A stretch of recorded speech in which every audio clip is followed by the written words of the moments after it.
Est-ce que ça va bien d'abord qu'on commence? Ouais. Allez, j'ai vraiment besoin là que vous donniez vraiment beaucoup d'énergie. Est-ce que ça va bien, s'il vous plaît? Ouais. Est-ce que vous pouvez applaudir maintenant? Voilà. Voilà. Et comme c'est moi qui fais le montage vidéo, je mettrai ça à la fin, comme ça je suis sûr d'avoir mes applaudissements. Bienvenue à cette présentation qui est surtout un retour d'expérience. Vous raconter un petit peu la vie d'un développeur, la vie d'un CTO, la vie d'un organisateur de conférences. Je vais parler un peu de start-up, mais cette présentation, oui, j'ai changé le titre. Quand même, l'idée, c'est qu'elle touche tout le monde, qu'elle touche les développeurs, les équipes, vous à 30 ans, vous à 40 ans. Voilà. Je m'appelle Nicolas, je m'occupe de Devoxx France, mais ce n'est pas que mon métier. Je travaille dans différentes sociétés. J'ai travaillé dans pas mal de startups. Je suis indépendant depuis 2008. Voilà, je travaillais chez Capitaine Dash et j'ai rejoint Lunatech. Mais je vais beaucoup parler de Capitaine Dash, finalement, d'une expérience de 2 ans et demi très sympa, où j'étais directeur technique et je me suis beaucoup amusé. Voilà, assez parlé de moi-même. Cette présentation, en fait, elle est importante parce que j'adore Devoxx.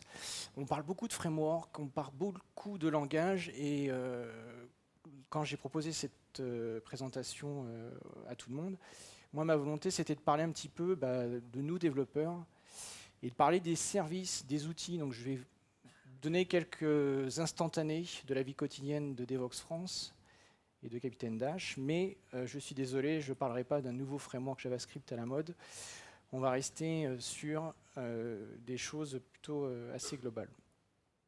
On a tous été développeurs juniors dans la salle, il y en a certains différentes années d'expérience. Et quand on est jeune développeur, on a envie de tout coder. On a envie de tout coder, tous les services. Avec JavaMail, on envoie soi-même ses mails parce que c'est super cool. Voilà. Donc moi j'ai été développeur junior, j'ai essayé de faire à peu près tout. Et puis après on vieillit, on a moins de temps. On a aussi une organisation autour de nous qui change, puis un jour on a 30 ans, on perd ses cheveux, désolé messieurs. Et puis on a la phrase ouais je conne mais bon j'ai plus trop le temps quoi, voilà. C'est vrai. Et un jour on a 40 ans et un jour on a la carte de crédit de la boîte et c'est ça que je vais vous raconter aujourd'hui. Donc on a la carte de crédit de la société où on a en fait les moyens enfin d'arriver à mettre en place des choses qu'on rêve et qu'on rêvait quand on était développeur. On a un titre, peu importe, mais ce qu'il faut retenir, c'est que finalement, c'est super chouette. Donc là, je vais plus parler du côté des startups. On a la carte de crédit et on a surtout une grosse responsabilité. On est chargé de s'occuper des développeurs, on est chargé d'améliorer la communication et on se retrouve à être un petit peu le gourou technique de la société ou de l'équipe. On est mangé un peu à toutes les sauces et voilà. Donc on se retrouve dans la cuisine d'un grand restaurant. On vous demande maintenant de faire la cuisine, puisque vous êtes un très bon cuisinier, montrez comment cuisiner, formez des jeunes et faites avancer l'équipe, faites réussir votre start-up ou faites réussir votre équipe projet. La communication, en fait, c'est la clé de ce que je vais vous raconter après, des différents outils. En fait, ce que j'avais vraiment envie de raconter en premier, c'est que dans le monde des startups, on vit à crédit, on peut acheter beaucoup de choses, on cherche toujours à acheter des choses et on cherche des financements. Et on arrive à trouver de l'argent. On a du mal à trouver des développeurs. Je pense que c'est plus difficile de recruter des développeurs que de trouver de l'argent. Et il y a un truc qu'on ne peut pas acheter, c'est du temps.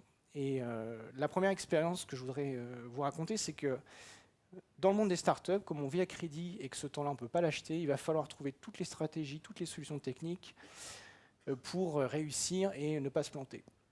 Et ça fonctionne avec Devoxx France. Devoxx France, c'est une espèce de start-up. Tous les ans, au mois de septembre, on essaie de lever des fonds. On va voir les sponsors, les exposants. Puis la date de sortie, c'est le 5 avril. Quoi. On ne peut pas dire, en fait, les amis, ça sera le 21 avril, on vous aime beaucoup, revenez dans 15 jours. Donc on a ce crédit dent là qui se réduit, jusqu'à être du crédit sommeil la nuit dernière. Voilà. Et donc, ce que je voulais vous raconter, c'est que à cause de ce créditant, quand vous vous retrouvez dans la position de prendre des décisions, de prendre des outils, des logiciels, c'est quelque chose qui devient très structurant. Vous avez vraiment, au début, vous avez un peu envie de prendre ce que vos amis utilisent dans d'autres sociétés, puis finalement, rapidement, ce qui fait que quelque chose fonctionne ou pas dans votre équipe, que ce soit une solution technique, un outil de communication dont on va parler tout à l'heure, moi j'ai trouvé 3 critères qui fonctionnent plutôt bien. Quand je choisis un truc, j'essaye de voir est-ce que, en le mettant en place, ça va améliorer la rapidité de mise en production, rapidité de prise de décision, rapidité de remontée d'erreurs, savoir votre production est tombée. Est-ce que ça améliore la transparence? Est-ce qu'on casse des murs? Est-ce que, au lieu qu'il y ait 2-3 personnes qui soient au courant du nombre de clients qui ont désinstallé l'application sur iOS, est-ce que tout le monde le sait? Et est-ce qu'on peut en faire quelque chose? Est-ce que l'intensité de la communication fait qu'on améliore l'équipe ou la start-up? Donc dans la communication, on a 2 grands messages. On a tout ce qui est asynchrone. Là-dedans, je vais ranger tout ce qui est documentation, les emails dont on va parler un petit peu tout à l'heure, la documentation et puis le site web, enfin toute l'image que votre société, votre équipe renvoie à l'extérieur. Et puis il y a la communication synchrone avec les réunions. Si on place ça sur un joli graphe, on se retrouve à gauche avec des moments où la communication est très intense, mais il faut la limiter dans le temps, sinon on appelle ça de la réunionnite. Et dans cette communication synchrone à réunion, on peut mettre aussi tout ce qui est les cérémonies des méthodes agiles, les stand-up meetings, ainsi de suite. Et plus on se décale à droite, et plus on peut aussi, on en a besoin, d'avoir une communication complètement asynchrone dans l'équipe. Et à partir de cette idée-là, en fait, ça va aussi structurer la façon dont vous communiquez à l'extérieur, dont vous communiquez avec vos clients. Ça va aussi structurer la façon dont vos applications communiquent avec vous. En fait, qui c'est qui va vous réveiller à 3 heures du matin quand votre production est tombée? Qui c'est qui va vous dire que depuis le dernier guide push que vous avez fait, vous avez tué 200 millisecondes de performance? Donc dans la communication, on ne pense pas que humain, on pense aussi à tous les messages que vous allez recevoir. Et il y a notre ami l'email qui est tout à droite, qui est certainement dans toutes les sociétés un des canaux de communication. On va vous raconter chez Captain Dash comment on a réussi à tuer une bonne partie des emails et comment on a fait ça. Organisation. Donc l'idée c'est quoi? C'est que vous vous retrouvez avec la carte bleue de la société et vous devez animer une équipe de développement, vous devez mettre en place des outils. Il n'est pas question forcément d'acheter des machines, mais d'aller chercher à l'extérieur sur Internet des solutions, du déploiement, des tests.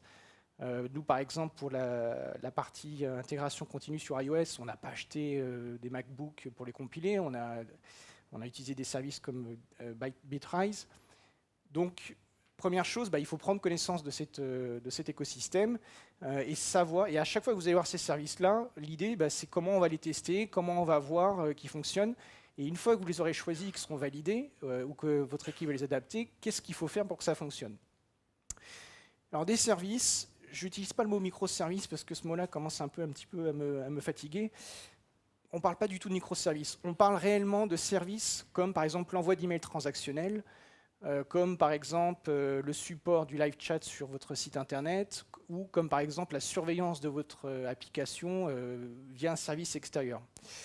Je vais parler de 2 projets, donc je vais parler un petit peu de Devoxx France et un petit peu de Captain Dash, pour vous partager un petit peu des outils qu'on utilise sur l'organisation. Donc Devoxx France, c'est un énorme projet asynchrone. C'est pas mon boulot. Moi, mon boulot, c'est pas là, c'est mon boulot aujourd'hui.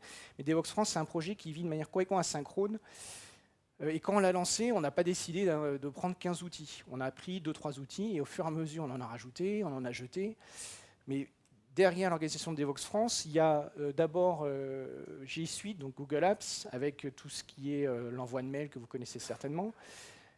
Rapidement, on s'est rendu compte qu'il fallait stocker, partager les documents. Donc on a commencé avec un petit Dropbox. Puis aujourd'hui, on doit avoir 6 ans de photos, de contrats, enfin plein de choses. J'ai les badges de 2011. Bon, ça ne me sert à rien, mais je les ai.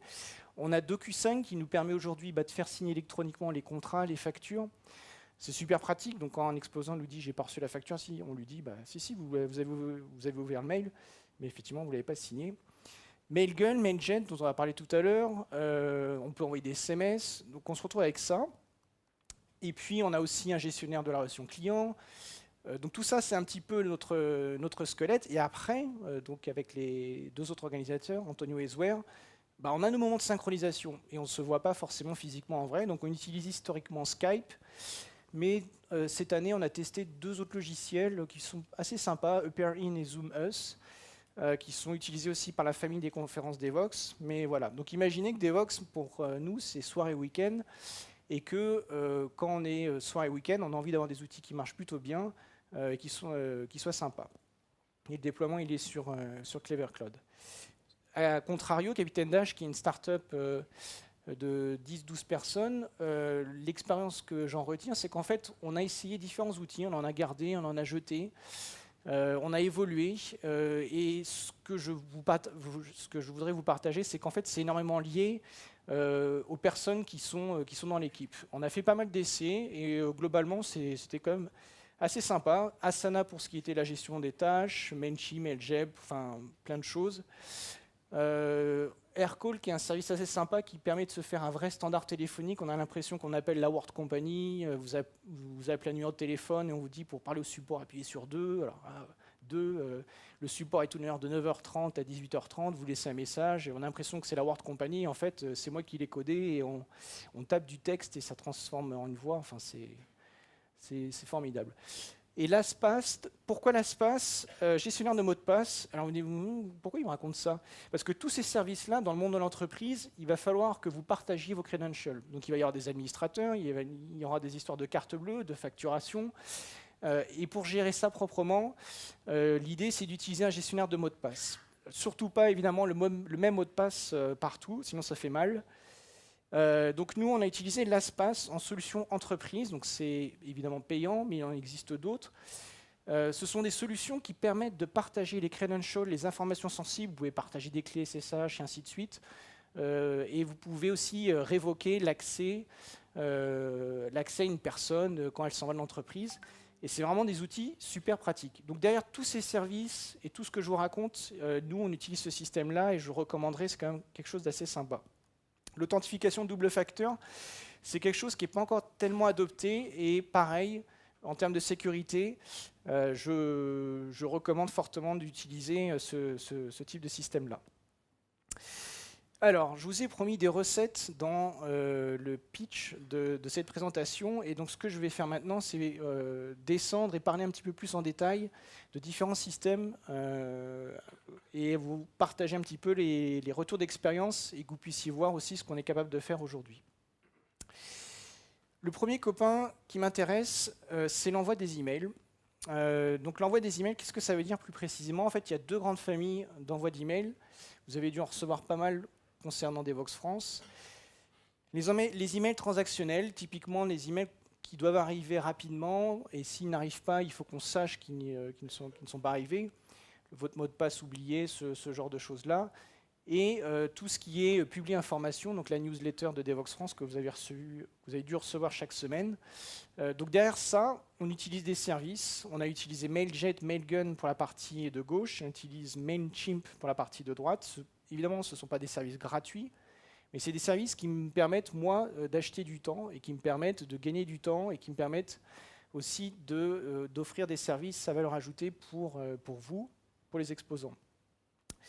Donc sur Mailgun, ce qui est intéressant, donc Mailgun, c'est quoi? C'est un service qui est gratuit jusqu'à un certain nombre d'envois par mail, ensuite qui devient payant. C'est un service qui permet d'envoyer des emails, donc qui peut le faire soit via SMTP, soit via une API. Donc SMTP, c'est super simple, vous mettez ça dans votre code et puis le système se charge d'envoyer les mails. Et si vous utilisez l'API, vous pouvez avoir un petit peu plus d'informations, notamment si l'email est bien parti ou pas. Et donc ça déjà c'est sympa. Et pour que ça fonctionne correctement sur Devoxx France, en fait ces 2 services-là, donc on a utilisé les 2 indifféremment, proposent des systèmes qui permettent en fait de s'assurer que le mail vient bien de Devoxx France et pas de quelqu'un qui se fait passer pour nous. Donc tout ça, ça fonctionne via des entrées sur le DNS pour la partie SPF. Donc ça marche pas avec les adresses en Gmail et via des systèmes de clés publiques, clés privées pour DKIM. En bref, ça me permet moi d'être certain que quand je vous parle, je dis voilà, c'est bien Devoxx France, c'est bien Capitaine Dash qui vous parle. Et là où c'est sympa, sur Mailgun, la nouveauté de cette année, pour les gens qui ont saisi vos badges, là, ces gens-là, quand ils saisissent vos badges, eux, on vérifie leur mail avec un aller-retour, donc on sait que leur email est bon. Mais après, il y en a certains, ils doivent saisir 50 badges. Et ils se trompent, c'est normal. Donc comment on fait pour se rendre compte que le badge n'est pas bon? En fait, quand la personne a fini de saisir le badge et elle valide, donc les 50 badges partent, vous avez dû recevoir le mail avec le ticket.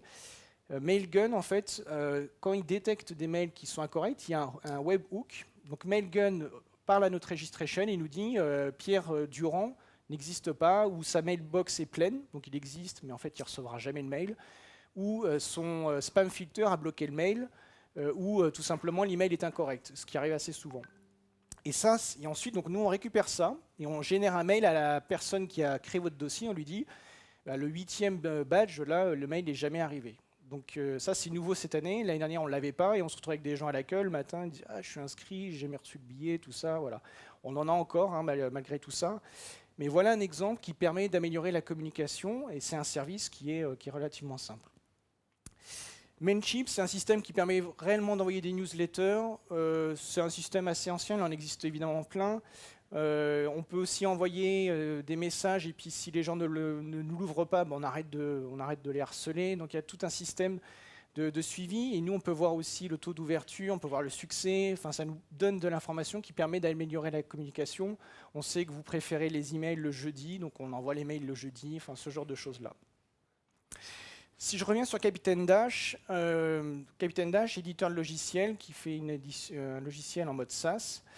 Au niveau du support, on a essayé différents systèmes. Même auparavant, avant Captain Dash, chez AppTravel, j'ai essayé aussi d'autres systèmes. Donc dans support, en fait, on regroupe un peu tout. Dans support, il y a le support technique, mais il y a surtout le support à vos clients. Et quelque chose qui fonctionnait bien, notamment plutôt chez AppTravel, c'est ce qui est live chat, live support. C'est vraiment l'impression, j'arrive sur un site internet, il y a quelque chose qui ne se passe pas très bien, puis je peux discuter, et il y a un humain qui me répond, c'est pas un robot, c'est un humain qui me répond. Pareil, tous ces systèmes-là, ça prend 10 minutes, une demi-heure à mettre en place sur un site web, un petit bout de JavaScript à faire, et ça donne un gros plus à votre société, à votre produit, et c'est plutôt quelque chose qui est assez sympa. Après, les solutions de ticketing, donc les Jira, on va dire, ce genre de choses-là, il en existe pareil un bon paquet. Moi, ce que j'ai retenu, c'est qu'en fait, il faut que ça soit simple. Donc Jira, c'est peut-être pas forcément le meilleur exemple, mais il faut que ça soit assez simple et il faut que ça soit orienté vraiment client. Donc, il ne faut pas que ce soit le développeur qui décide de la criticité des bugs et tout ça. Il faut que ça soit finalement la personne qui rentre le bug, donc la personne responsable du support, le Customer Success Manager. Il faut qu'elle raconte l'histoire. Et après, il faut la comprendre, bien entendu, mais c'est important. Dans d'autres choses, je vous parlais de communication, et là, on est un peu plus dans la communication synchrone. Chez Captain Dash, en fait, on a une trentaine de clients grands comptes avec des applications qui tournent en production. Et le problème, c'est que, enfin, c'est pas un problème, c'est qu'il faut surveiller que ces applications fonctionnent bien. Et c'est pas forcément ce n'est pas surveiller que l'application tombe. Ça en fait partie, mais c'est aussi surveiller que l'application continue à bien fonctionner et qu'elle ne ralentit pas ou qu'il n'y a pas de surcharge et ce genre de choses-là. Donc nous, c'est du Scala, mais on fait zéro truc sur la JVM, pas d'agent, tout ça, dehors.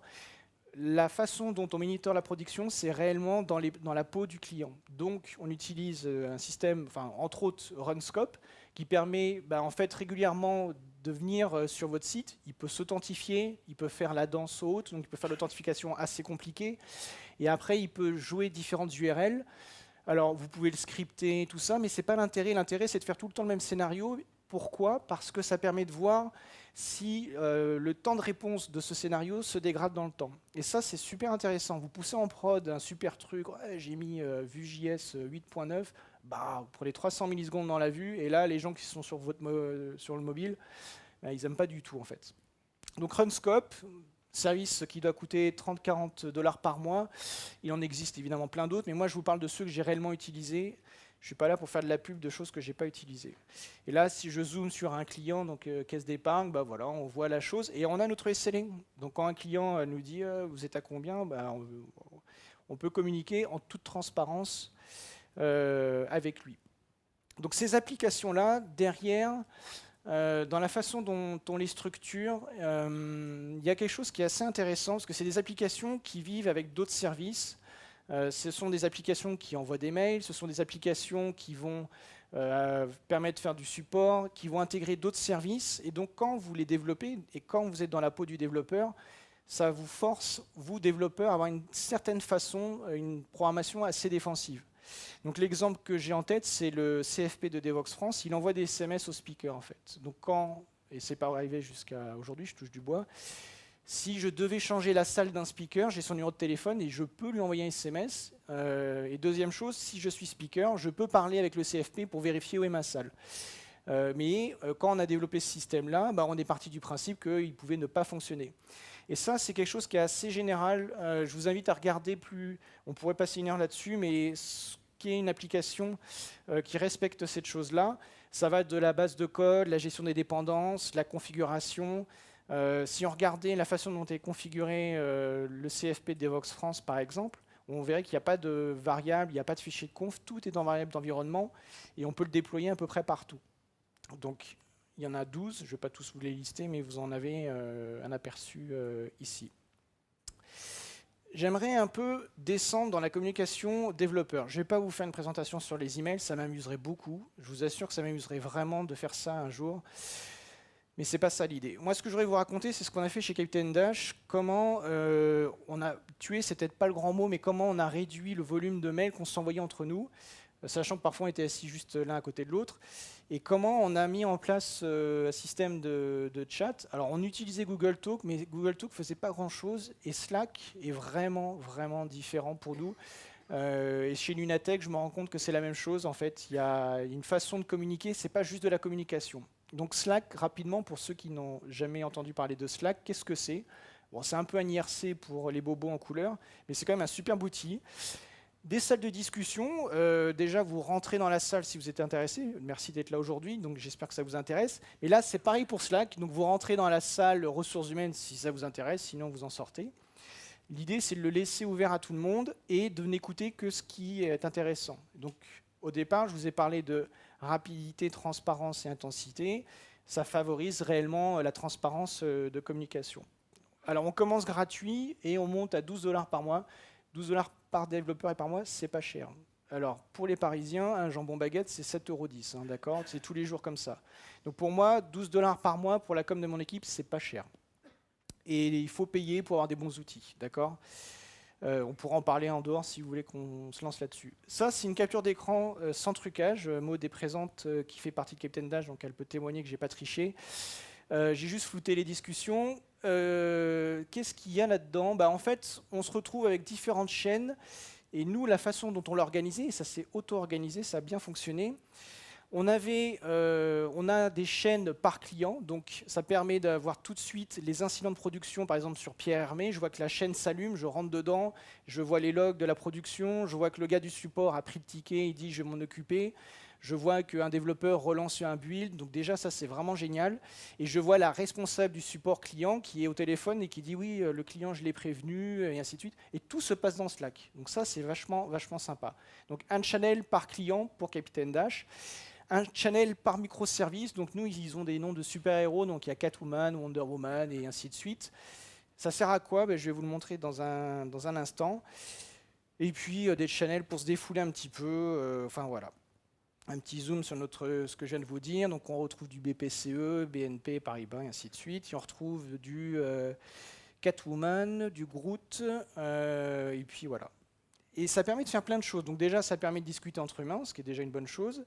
Mais surtout, ça permet d'intégrer les outils dont je vous ai parlé tout à l'heure. Je vous ai parlé de Runscope. Là, vous voyez, en fait, Runscope. Donc là, a priori, il y a un souci, c'est sur Danone. Et a priori, il y a un des points qui a sauté. Et c'est un test qui a été fait sur Amazon, sur US Virginia. Donc moi, je vois le truc Danone qui s'allume, parce que je m'intéresse à la production de Danone. Je rentre là-dedans et je vois ce qui est en train de se passer.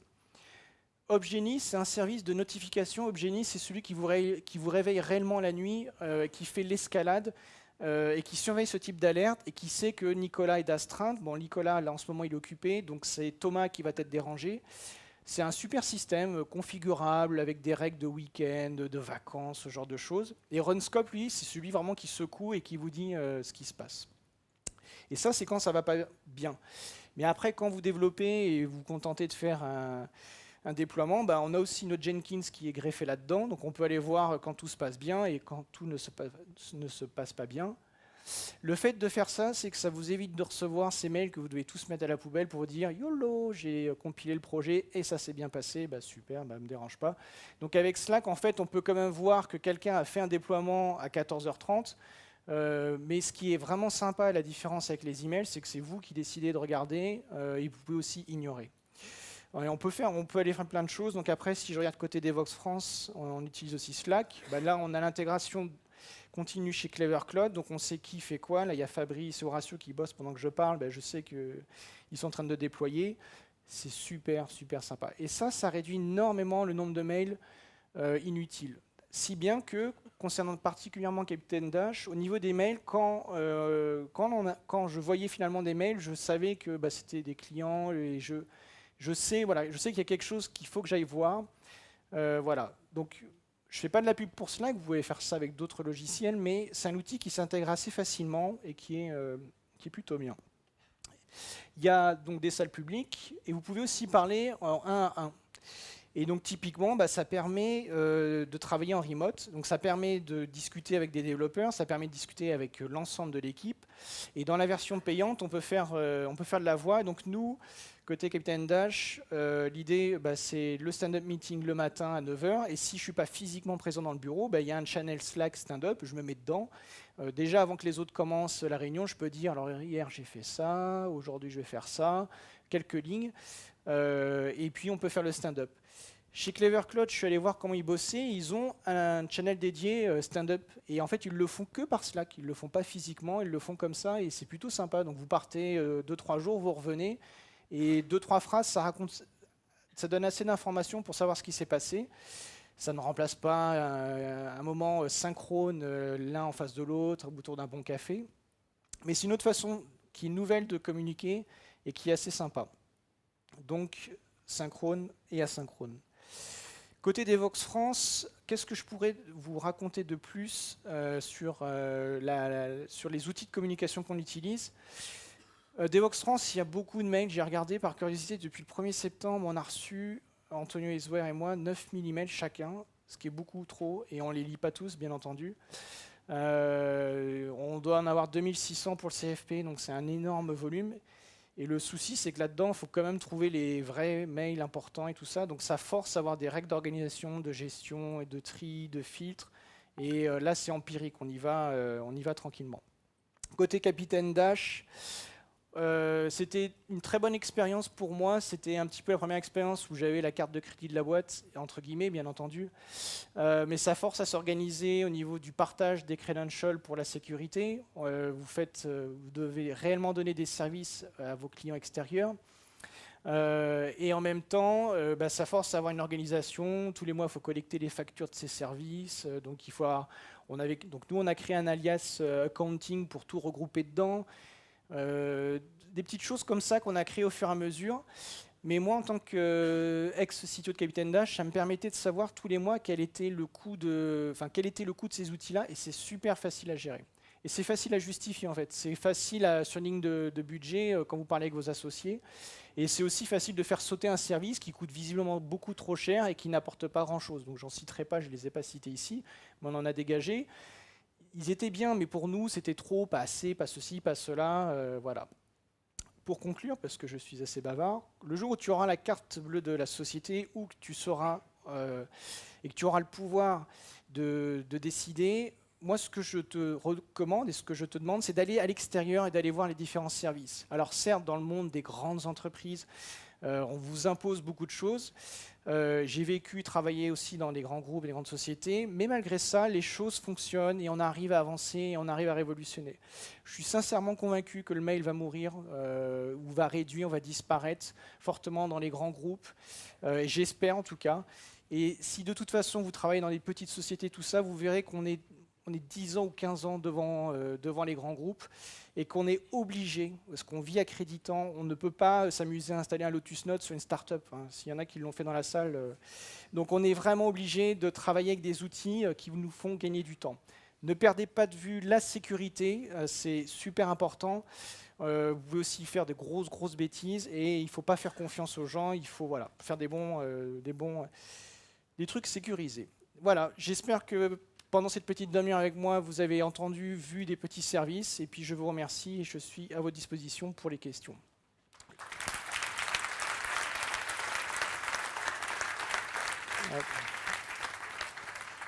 Alors allez-y, posez les questions et je les répéterai pour la vidéo s'il y en a. On a 1 minute 30, même pas. 30 secondes. Tchou. Ça va s'allumer, hop là, boum, rouge. Voilà. Merci beaucoup. Merci.